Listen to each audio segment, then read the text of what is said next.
Hi again. So we're looking at the same reaction that we've been looking at all along, the same note page. Because what I want to talk about today is how we set this up and what else we can do with it.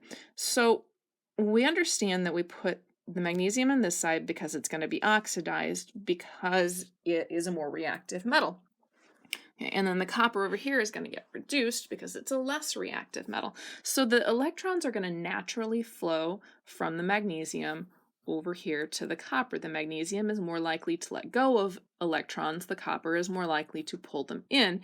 So it's like water flowing downhill. This is a spontaneous reaction. If you pour water out on the ground, it is going to spontaneously flow downhill. But the question is, what if I want the electrons to go uphill? What if I want the water to flow uphill? Instead of this reaction of magnesium and copper sulfate producing copper and magnesium sulfate, what if I want a reaction where copper and magnesium sulfate become magnesium and copper sulfate? What if I want this reaction to go the other direction? Well, then I have to push the electrons uphill. But like water being pushed uphill, we can do it. It just requires some kind of tool. For water, you need a pump, something that you would have to put energy into, right? A pump requires electricity or you to push on something to make the water flow from a lower point to a higher point. Well, what if I had an electrical pump?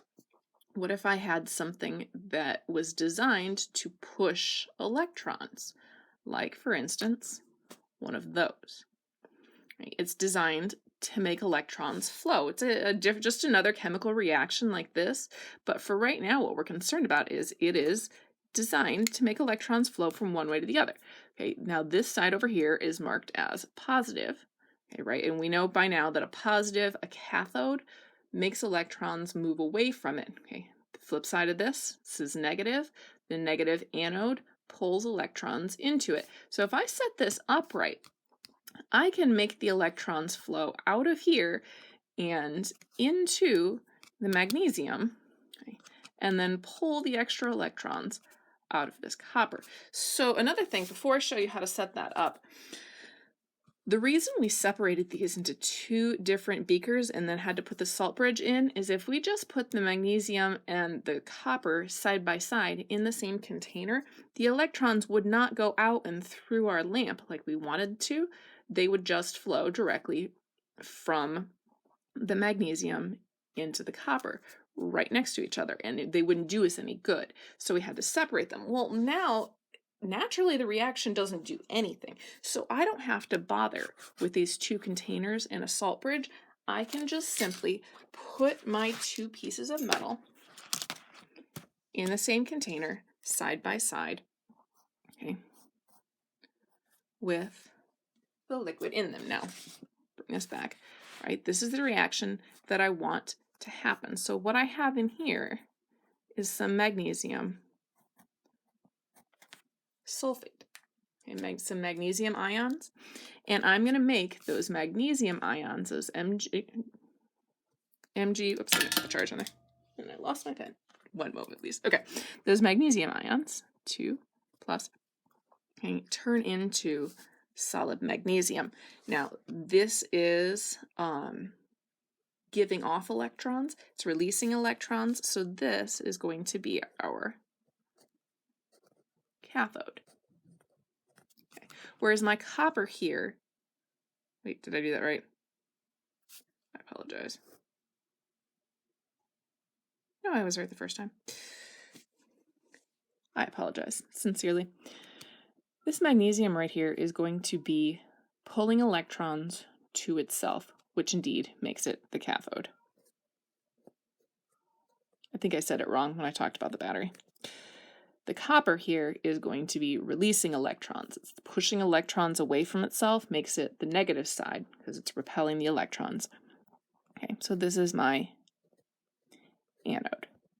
And it doesn't really make a difference which side we write this on, but just to stay consistent, we're going to put the cathode on the left-hand side. Okay, so we're going to have over here in our solution of magnesium sulfate, and I don't even need the copper sulfate because we're going to make it.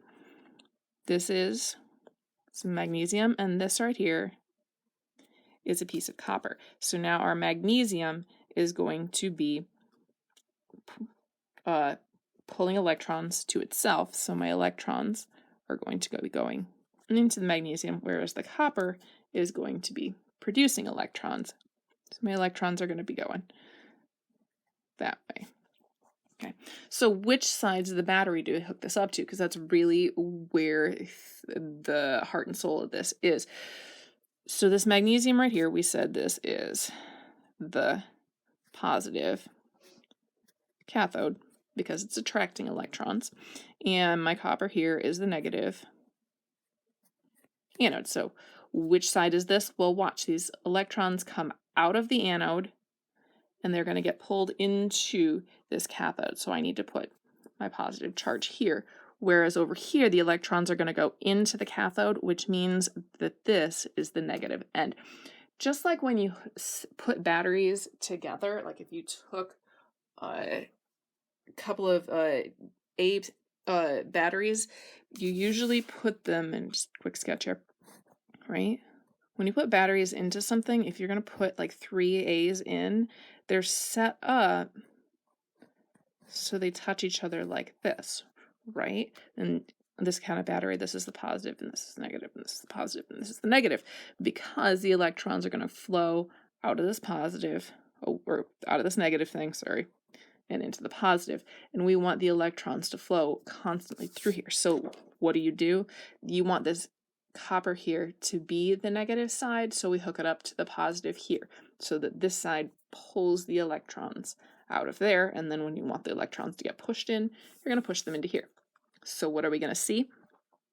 Again, this magnesium here is going to actually, it doesn't matter what this thing is, but we're going to have magnesium ions out of the solution, okay, plus those 2 electrons are going to turn into solid magnesium. And over here, we're going to take this copper and we're going to turn it into copper ions. Am I doing this right? Okay. That have lost those 2 electrons. So we're going to pull electrons out of this copper and turn it into ions, swimming around in here, and we're going to take the magnesium out of the solution and put it onto this. So what is the purpose? This thing is called an electrolytic cell. Sorry.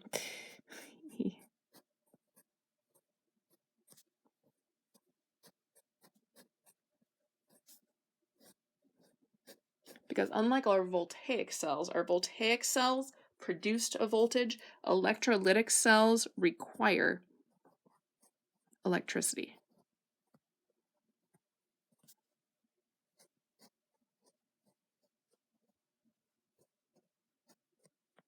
Okay. They are going to be non-spontaneous reactions usually that require an electrical source to push the electrons in the direction that we want them to go. Okay. What do we use it for? Well, like here, this is called electroplating. We're taking this solution and we're forcing it onto this. Now you'll find a lot of substances, things that you've got around the house might be electroplated. When they talk about nails, iron nails being zinc coated, they have been electroplated. Your gold jewelry, cheaper jewelry that is plated in gold, okay, you can get a really, really thin layer of gold onto a cheaper metal by pushing the electricity this direction. Now it might be a spontaneous reaction, but you can get a well-controlled, nice layer using this process instead of just the chemical reaction. Okay, so we'll talk more about this when we actually get to see one of these reactions tomorrow. Okay, best of luck.